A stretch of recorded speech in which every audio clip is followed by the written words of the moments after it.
was feared, admired, and respected by enemies and allies alike. The Desert Fox, Erwin Rommel, outwitted armies in the burning sands of North Africa. But in October 1944, instead of falling in battle, Rommel was forced to swallow poison by the very regime he had served. Why did Hitler kill his own best general? And was Rommel a hero or just another cog in a brutal machine? This is not a simple war story. It's the rise and fall of a man who went from being Hitler's favorite general to becoming a threat that had to be eliminated. Today we'll peel back the layers of myth and propaganda to uncover the real Rommel, the commander, the family man, the victim, and the legend. Erwin Rommel's story is a paradox. On one hand, he was a brilliant tactician whose enemies, like Churchill and Montgomery, admired him. On the other, he fought for Nazi Germany, serving a dictator whose crimes defined the 20th century. The problem is this: how does someone go from being Hitler's golden boy to being killed by Hitler's own inner circle? That's the mystery we're unraveling. Rommel was born in 1891 in the quiet town of Heidenheim, southern Germany. His father was a strict schoolmaster, and his mother came from a local noble family. He wasn't from a line of famous warriors or aristocrats. In fact, Rommel once dreamed of being an engineer. But at 18, he joined the army. That decision would change history. During World War I, Rommel's boldness was unmatched. On the Italian front, he led a small unit of men in surprise attacks through mountains and forests. He didn't believe in sitting back, he led from the front. At Caporetto in 1917, Rommel's unit captured 9,000 Italian soldiers with just a few hundred men. He achieved this through speed, deception, and exploiting terrain. This made him famous within the German army. Later, Rommel wrote about these tactics in Infantry Attacks, a book that became essential reading for officers worldwide. His philosophy was simple: surprise the enemy, strike fast, and never give them time to recover. These lessons would resurface in the desert 2 decades later. In 1941, Rommel was sent to North Africa to command the Africa Corps. The British were threatening Italy's colonies, and Germany needed to step in. What Rommel did there turned him into a legend. Picture the desert, an endless ocean of sand, scorching heat by day, freezing cold by night. Supply lines stretched hundreds of miles. Tanks broke down constantly. Water was as valuable as bullets. Most generals saw the desert as a nightmare. Rommel saw it as an opportunity. He used the desert like a chessboard. He moved his tanks swiftly, often circling around the enemy where they least expected it. At Tobruk, he besieged a fortified port, launching lightning raids that kept the British guessing. His men loved him because he shared their hardships. He ate their rations, rode in the same dust storms, and risked his life on the front lines. The British press began calling him the Desert Fox, both out of frustration and admiration. Winston Churchill himself admitted, "We have a very daring and skillful opponent against us, and may I say across the havoc of war, a great general." But Rommel wasn't invincible. His army constantly struggled with supplies. The British controlled the sea, and fuel shipments often never made it across the Mediterranean. Still, Rommel kept pulling off miracles. His ability to win battles with fewer men and fewer resources made him both feared and respected. When Rommel landed in Tripoli in February 1941, the Africa Corps was tiny, barely 2 divisions. They weren't supposed to launch a major offensive. The Germans were meant to just support the Italians. But Rommel ignored orders. He took his binoculars, studied the desert, and said, "We'll attack at once." Within weeks, British forces that had been advancing suddenly found themselves retreating hundreds of miles. Rommel didn't wait for perfect conditions. He gambled. He moved tanks at night, hid them by day, and struck fast. The British 8th Army had fortified a massive defensive line near Tobruk. Barbed wire minefields dug in artillery. A direct attack would have been suicide. Rommel didn't go straight at them. He went around. In what became known as the left hook, he swung his armored divisions far south, through what the British thought was impassable desert. Imagine it, a column of German panzers snaking through endless dunes, engines rumbling, dust clouds rising. Soldiers choking on heat and sand, radios crackling with half-lost signals. By the time the British realized, Rommel's tanks were behind them. He had cut supply lines, surrounded units, and caused panic. Entire divisions collapsed. Over 100,000 Allied troops were captured. The British called it a disaster. Rommel called it opportunity. Tobruk had resisted German attacks for almost a year. It was considered a fortress, and Churchill famously said, "We will not surrender Tobruk." Rommel stormed it in just one day. His tanks broke through, infantry rushed in, and Allied defenses crumbled. When Churchill heard, he said, "Defeat is bitter. Defeat at Tobruk is bitter indeed." Back in Germany, Rommel was celebrated like a rock star. Hitler promoted him to field marshal.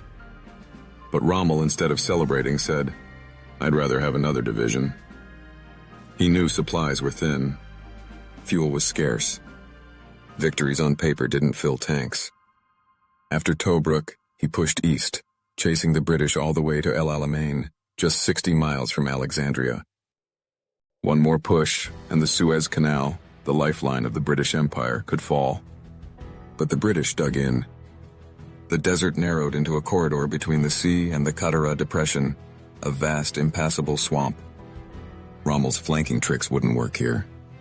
For weeks, his exhausted troops tried to break through minefields and artillery barrages.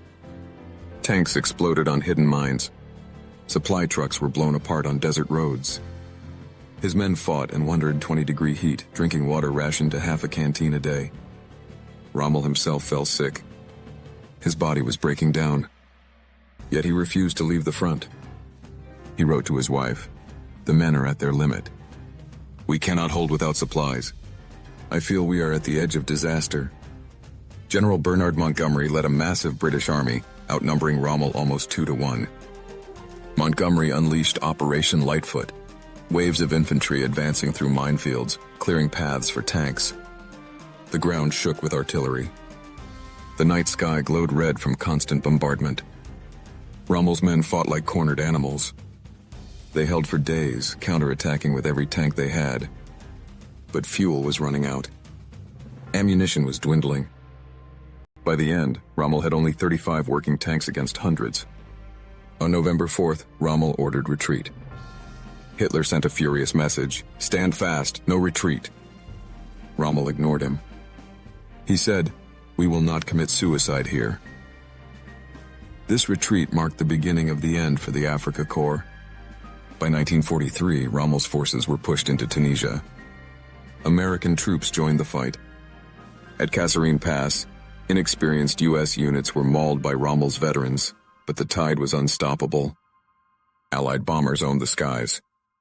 Supplies never arrived. Rommel returned to Germany on sick leave, leaving his men to fight without him. In May 1943, the Afrika Korps surrendered. 250,000 Axis soldiers were captured. It was the end of the Desert Fox's African campaign. Rommel, though defeated, walked away with something strange, the respect of his enemies. The British respected his skill. The Americans studied his tactics. Even the French, who had fought against him, admitted he was unlike other Nazi generals. In the early years, Rommel was one of Hitler's favorite generals. Unlike many high-ranking officers, Rommel wasn't from the Prussian aristocracy. He was an outsider, something Hitler liked. Rommel also wasn't afraid to disobey traditional military hierarchy, which Hitler admired. But cracks began to appear. Rommel was pragmatic, not ideological. He didn't join the Nazi Party. He wasn't obsessed with racial theories. He cared about winning battles, not politics. As the war dragged on, Rommel saw Hitler making catastrophic mistakes. Hitler refused to allow retreats, ordering troops to fight to the last man. Rommel, who valued his soldiers' lives, found this insane. By 1943, after defeats in North Africa and the Allied invasion of Italy, Rommel started openly criticizing Hitler's strategy. Letters to his wife Lucy reveal his frustration. He wrote, "The Führer is putting the lives of our soldiers at stake with these impossible demands. If this continues, Germany will be destroyed." Rommel began to believe that the only way forward was peace. But in Hitler's Reich, even thinking that was dangerous. Now that we've seen how Rommel fought, the split with Hitler becomes clearer. Hitler wanted stand-and-die battles. Rommel wanted mobility. Hitler wanted no retreat. Rommel wanted to save his men. At Normandy in 1944, Rommel argued for defending the beaches directly. Others wanted to hold forces inland. Rommel's instincts were sharp. When the Allies landed, they poured ashore before German reserves could react. By summer, Rommel realized Germany was doomed. He began telling colleagues openly, "The war is lost. Hitler is leading us into ruin." And that's when conspirators came knocking. After North Africa and a brief period in Italy, Rommel was reassigned to France in late 1943. His mission: prepare the Atlantic Wall, Hitler's massive coastal defense system, for the Allied invasion everyone knew was coming. When Rommel arrived, he was shocked. The wall was more of a myth than reality. Yes, there were bunkers, guns, and some minefields. But stretches of the French coast were practically undefended. Rommel, who had studied Allied tactics, knew this wasn't enough. He told his staff, "The first 24 hours of the invasion will decide the fate of Germany. The Allies must be stopped at the beaches. If they break through, the war's lost." Rommel worked tirelessly. He ordered millions of mines laid across beaches and fields. He built steel obstacles, called Rommel's asparagus, to rip apart Allied landing craft. He reinforced bunkers, strengthened gun positions, and flooded fields to slow paratroopers. But Rommel faced a problem. The German high command didn't agree on how to fight the invasion. Rommel argued for an immediate defense at the shoreline. He believed Allied air power was too strong. If German tanks tried to counterattack inland, they'd be destroyed by bombers before reaching the front. Field Marshal Gerd von Rundstedt and others disagreed. They wanted to keep panzer divisions in reserve and launch a massive counterattack once the main landing was identified. Hitler, as usual, couldn't decide. He split the forces, placing some under Rommel and keeping others under his direct control. This half measure meant neither plan could work fully. Rommel grew more frustrated. He even told his aides, "It is better to end the war now than to see Germany destroyed." On June 6th, the invasion came. But Rommel wasn't there. He had gone home to celebrate his wife's birthday. He believed bad weather would delay the attack. When the news broke, Rommel rushed back.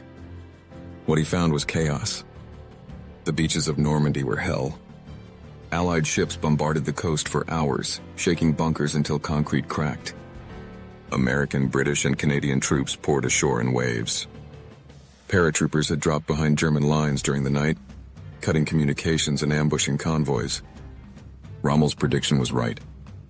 German counterattacks couldn't move because Allied planes swarmed the skies.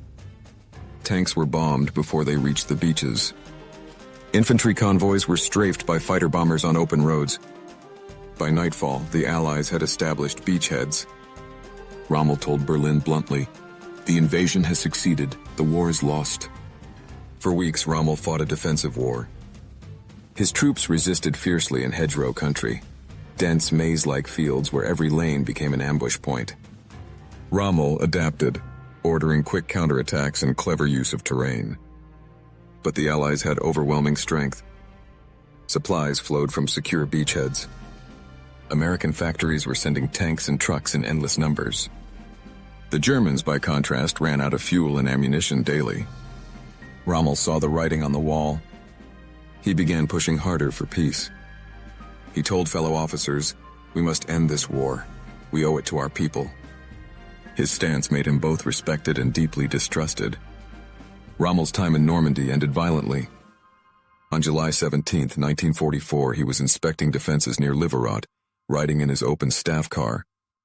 Suddenly, British fighter bombers spotted the vehicle. They swooped down, cannons blazing. Rommel's driver tried to swerve, but bullets shattered the windshield. The car flipped and crashed into a ditch. Rommel was thrown clear, his skull fractured, his face badly injured. Villagers pulled him out and carried him to safety. He survived, but the wounds left him weak and scarred. As Rommel recovered, the July 20th bomb plot to kill Hitler took place. The conspirators failed, but suspicion spread like wildfire. And because Rommel had spoken openly about peace, he was now a target. After Normandy, Rommel's fate was sealed. He was too popular, too outspoken, and too dangerous for Hitler to trust. When his name appeared in connection with the resistance, Hitler didn't hesitate. The final act, the choice between poison or disgrace, was waiting just around the corner. On October 14, 1944, two generals arrived at Rommel's home in Herrlingen. They brought grim news. Rommel had been accused of treason. Hitler had decided. Rommel was offered a choice. Option 1, stand trial at the People's Court under Judge Roland Freisler, a man known for screaming abuse at defendants before condemning them to hang on meat hooks. Rommel's family would likely suffer the same fate. Option 2, take poison in private and his family would be spared. He would be remembered as a hero with a state funeral. Rommel chose the second option.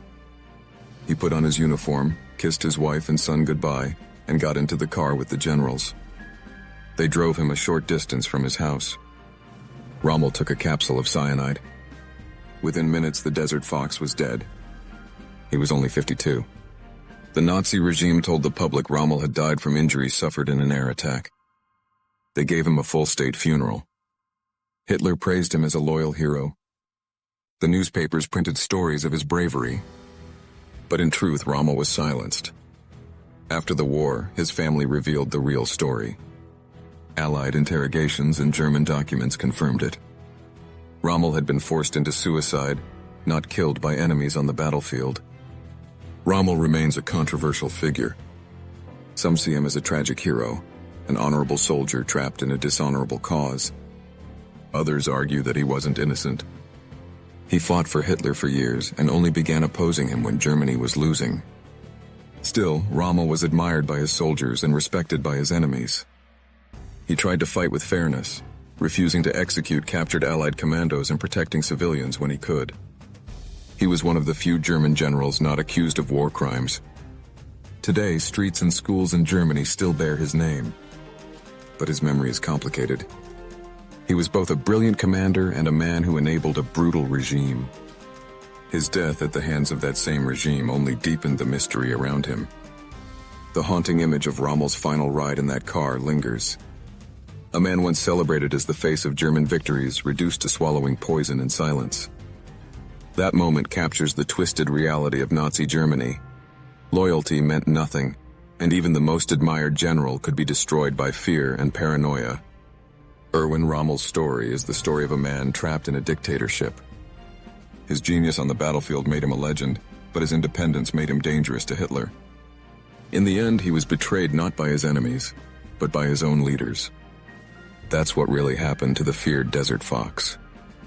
If you enjoy our journey, please like and subscribe to our channel, and if you like our content and want to support me, you are welcome to buy me a coffee.